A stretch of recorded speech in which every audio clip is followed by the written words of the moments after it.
வாயில பேட்டிங் பண்றதை விட்டுட்டு கையால பேட்டிங் பண்ணுங்க. தன்னை ஸ்லெட்ச் பண்ண பிராட் ஹாடினை நோஸ் கட் பண்ணிய அஸ்வின். நடந்தது என்ன? 2015ல இந்தியா ஆஸ்திரேலியாவுக்கு பார்டர் கவாஸ்கர் ட்ரோஃபி விளையாட சுற்றுப்பயணம் மேற்கொண்டிருந்தாங்க.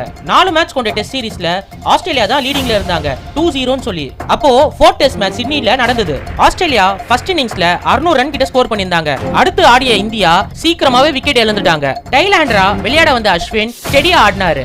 இந்தியாவோட இன்னிங்ஸை சரிவுல இருந்து மீட்டாரு. அஸ்வினோட போக்கஸை டிஸ்ட்ராக்ட் பண்ணும் வகையில ஆஸ்திரேலியன்ஸ் ஸ்லெட்ஜிங் பண்ண ஆரம்பிச்சாங்க. ஸ்டெம்ஸுக்கு பின்னாடி இருந்த விக்கெட் கீப்பர் பிராட் ஹாடின் அவர்கள் அஸ்வினை பார்த்து, அஸ்வின் உனக்கு வாய் இல்லையா, நீ பேசவே மாட்டியா, வெறும் பிரஸ் கான்ஃபரன்ஸ்ல ஒண்டி தான் வாய் திறப்பியா அப்படின்னு சொல்லி கேட்டாரு. அதற்கு அஸ்வின் என்ன ரிப்ளை பண்ணிருந்தாருன்னா, என்னோட பிரஸ் கான்ஃபரன்ஸ் வாட்ச் பண்ற டைமுக்கு உங்களோட பேட்டிங்ல போக்கஸ் பண்ணிருந்தீங்கன்னா நீங்க ஆஸ்திரேலியாவுக்கு சிறந்த டெஸ்ட் பேட்ஸ்மேனா இருந்திருப்பீங்க.